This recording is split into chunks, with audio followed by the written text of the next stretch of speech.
Guys, এটা হলো Phantom X2, টেকনোর এখন পর্যন্ত সবথেকে প্রিমিয়াম ফোন, যেখানে রয়েছে দারুণ সব ফিচার। আমরা রিসেন্টলি রিভিউ করেছি এক্সপেন্সিভ ফ্যান্টম X2 Pro কে। যারা ভিডিওটি দেখেছেন তারা জানেন ফোনটি কতটা দারুণ ছিল, আর এই ফোনটিও তার ব্যতিক্রম হবে না। তো গাইস, চলুন জেনে আসি ফ্যান্টম X2 এর পারফরমেন্স, ক্যামেরা, স্পেসিফিকেশন এবং প্রাইস সম্পর্কে। টেকনো আফ্রিকা এবং মিডল ইস্টে জনপ্রিয় হলেও বর্তমান বিশ্বব্যাপী এর জনপ্রিয়তা বৃদ্ধি পাচ্ছে, কারণ তারা ফ্যান্টম X2 এর মতন ফোন আনতে পারছে বলে। আপনি যদি প্রো এবং নন প্রো মডেল পাশাপাশি রাখেন, দেখবেন এক্স্যাক্টলি সেম প্রো মডেলের মতন স্পেক্স, যেমন লার্জ অ্যামোলেড ডিসপ্লে, বিশাল ব্যাটারি এবং flagship grade chipset, and of course ডিজাইনও একদম সেম পাচ্ছেন। শুধু এখানে আপনি ব্রাইট অরেঞ্জ কালারের ফিনিশটা দেখতে পাবেন না। ওকে, এর প্লাস্টিক ব্যাগ এর মেটাল ফ্রেমের সাথে কাট করা হয়েছে, তবে সম্ভবত সব থেকে স্টাইলিস্টিক এলিমেন্ট হলো এর হিউজ স্কোয়ার ক্যামেরা বাম, আর এই কারণে হয়তোবা এর টপ কিছুটা ভারী। ঠিক X2 Pro মডেলের মতো এখানেও ইনগ্রেস প্রোটেকশন নেই, তবে অন্তত আপনি শক্ত গোরিলা গ্লাস ভিটাসে প্রোটেকশন পাচ্ছেন,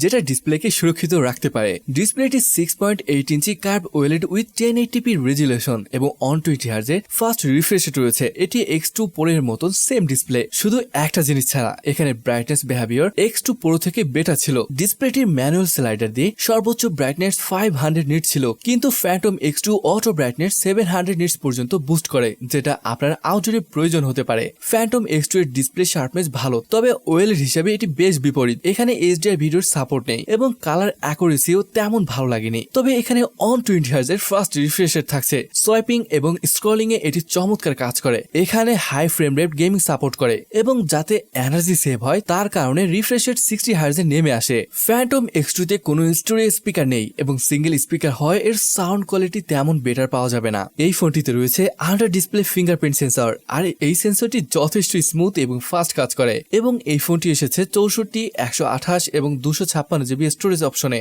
আর এখানে কোনো এক্সপেন্ডেবল মাইক্রো এসডি কার্ডের স্লট রাখা হয়নি। ফোনটির ইন্টারফেসে রয়েছে Tecno's HiOS 12 on top of Android 12। এর ইউআই হেভিলি কাস্টমাইজ, এতে রয়েছে প্রচুর ফিচার এবং কিছু pre install app, but overall experience is pretty smooth. Plus Tecno promise করেছে তারা 2 বছরের মেজর সফটওয়্যার আপডেট দিবে এই ফোনটিতে। টেকনো ফ্যান্টম X2 সত্যি খুবই powerful, thanks to flagship grade MediaTek Dimensity 9000 chipset. এটি একটি 4nm চিপসেট, এটি প্রোভাইড করবে গ্রেট পারফরমেন্স। এটি সেই সকল হাই এন্ড ফোনগুলির প্রতিদ্বন্দ্বী যেগুলো স্ন্যাপড্রাগন 8 Gen অন এর উপর চলছে। হেভি গেমগুলো এখানে সুন্দরভাবে রান করবে উইথ নো স্লোডাউনস। কানেক্টিভিটির ক্ষেত্রে wifi, Bluetooth 5.3, NFC, wifi calling, মোট কথায় সবকিছু পাচ্ছেন এখানে। টেকনো ফ্যান্টম X2 তে রয়েছে বিশাল 5160 mAh ব্যাটারি, এবং ব্যাটারি লাইফও বেশ দাউন ছিল। ফোনটির ইন্ডিউরেন্স রেটিং এসেছে 1 and 10 আওয়ারের মতন, X2 Pro এর মতনই। ফোনটি 0 থেকে 62% হতে সময় নেবে অনলি 30 মিনিট। ফাইনালি আমরা ক্যামেরার কাছে যাই। আমি উল্লেখ করেছি এই ক্যামেরাই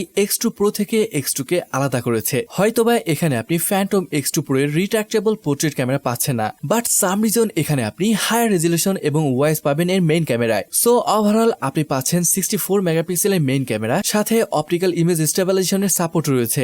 সেকেন্ড ক্যামেরাটি 13 মেগাপিক্সেলের আল্ট্রা ওয়াইড সেন্সর এবং একটি 2 মেগাপিক্সেলের ডেপথ সেন্সর রয়েছে। বাই ডিফল্ট মেইন ক্যামেরা দিয়ে 16 মেগাপিক্সেলের ফটো তুলতে পারবেন, আর দিনের বেলায় এই ফটোগুলো খুবই ক্লিন লুকিং এবং প্রচুর ডিটেল পাবেন। এর কন্ট্রাস্ট এবং ডাইনামিক রেঞ্জ সলিড ছিল। ফটোগুলোর কালার দেখতে বেশ ন্যাচারাল লাগে, যদিও কিছুটা বেশি স্যাচুরেশন লাগে, তবে এটা কোনো প্রবলেম না। ওকে, এখন যদি আপনি 64 মেগাপিক্সেল মোডে ফটো তোলেন, দেখবেন এখানে আগের তুলনায় আরো বেশি ডিটেল ছবি নিতে পারবেন। যদিও এটা মাথায় রাখা উচিত যে এই মোড দিয়ে ফটো তুলে ফাইল সাইজ হবে অনেক বড়। মেইন ক্যামেরার পোর্ট্রেটস মোড নিয়ে কথা বলা যায়। গাইস, এখানে যথেষ্ট সুন্দর পোর্ট্রেট ছবি নিতে পারবেন, এবং এর সাবজেক্ট সেপারেশনটা যথেষ্ট ভালো লেগেছে। এখানে ফ্যান্টম X2 Pro মডেলের মতন ফ্যান্টম X2 তে কোনো জুম ক্যামেরা পাচ্ছেন না। সো মেইন ক্যামেরাতে আপনার অপশন হচ্ছে ডিজিটাল ক্রপ, যেটা অ্যাকচুয়ালি অতটা খারাপ হবে না যদি অনেক্স ফটোর সাথে কম্পেয়ার করেন। আলট্রা ওয়াইড ক্যামেরা ফটোগুলো সারপ্রাইজিংলি ক্লিন এবং ডিটেইলড, প্লাস এর কালার মেইন ক্যামেরার সাথে অনেক সামঞ্জস্যপূর্ণ। লো লাইট কন্ডিশনে ক্যামেরা ফটো ডিসেন্ট আসে। এখানে আপনি ভালো ডিটেইল এবং একদম রিয়েল কালার পাবেন। ডাইনামিক রেঞ্জও ঠিকঠাক বলবো। ক্যামেরাটি লাইট সোর্সের সাথে স্ট্রাগল করে, এখানে যেমনটা দেখতে পাচ্ছেন। তবে আপনি যদি নাইট মোড অন করে তোলেন, তাহলে দেখবেন তৎক্ষণাৎ আরো বেশি ডিটেল এবং শার্প ফটো পাবেন। তবে নাইট মোড অন করে ফটো তুলতে এক্সট্রা টাইম লাগবে। তাতে কি, এর কারণে যদি আরো ডিটেল আরো ভালো ফটো পাওয়া যায়। আলট্রা ওয়াইড ক্যামেরা দিয়ে লো লাইটও বেশ ভালো ফটো আসে, তবে কিছুটা নয়েজ দেখতে পাবেন এর লো লাইট মোডে। এর নাইট মোড অন করলে খুব বেশি পার্থক্য দেখতে পাবেন না। সেলফি ক্যামেরা বলে এখানে রয়েছে 32 মেগাপিক্সেলের সেলফি ক্যামেরা, আর এই সেলফি ক্যামেরা ফটোগুলো প্রচুর ডিটেল এবং ক্লিন ছবি আসে, কালারও দুর্দান্ত আসে। এই ফ্যান্টম X2 এর মেইন ক্যামেরা দিয়ে আপনি 4K 60 FPS ভিডিও শুট করতে পারবেন, আর এই 4K ভিডিও ফুটেজ সত্যি অসাধারণ। Good amount of detail detail, nice looking colours এবং ডাইনামিক রেঞ্জে যথেষ্ট ভালো, যদিও কন্ট্রাস্ট একটু বেশি বলে মনে হচ্ছে। গাইস, আলট্রা ওয়াইড নিয়ে বললে এখানে আপনি 1080 ভিডিও করতে পারবেন, যেখানে আপনি পর্যাপ্ত পরিমাণ ডিটেইল পাবেন। তবে এখানে কন্ট্রাস্ট একটু বেশি বলে মনে হচ্ছে। ডাইনামিক রেঞ্জও বেটার বলবো। স্টেবিলাইজেশন নিয়ে বলা যাক, ফোনটির ক্যামেরাতে বেটার স্টেবিলাইজেশন পাবেন, আর এগুলো বেশ ভালোভাবে কাজ করছে। যেমনটা আপনি দেখতে পাচ্ছেন, ফোনটি আপনারা দুইটি কালার পেয়ে যাবেন, গ্রে এবং মুনলাইট সিলভার। সো এটাই টেকনো ফ্যান্টম X2। ওভারঅল এখানে পাচ্ছেন প্রিটি ইন্টাইসিং প্রিমিয়াম প্যাকেজ। যদিও এটা নন প্রো মডেল, তবে এখানে শুধুমাত্র এর ক্যামেরার পার্থক্য দেখতে পাবেন। তারপরেও X2 এর ক্যামেরা যথেষ্ট ভালো লেগেছে। তবে এখানে ডুয়েল স্টোরেজ সেটআপ থাকতে পারতো। ওকে, ফোনটির প্রাইস 50,000-এর উপরে আসতে পারে। তো গাইস, এই ছিল আজকের ভিডিও। আশা করি ভালো লেগেছে, আর ভালো লাগলে চ্যানেলটিকে সাবস্ক্রাইব করতে পারেন। তো ভিডিওটি এখানে শেষ করছি, দেখা হবে পরের ভিডিওতে।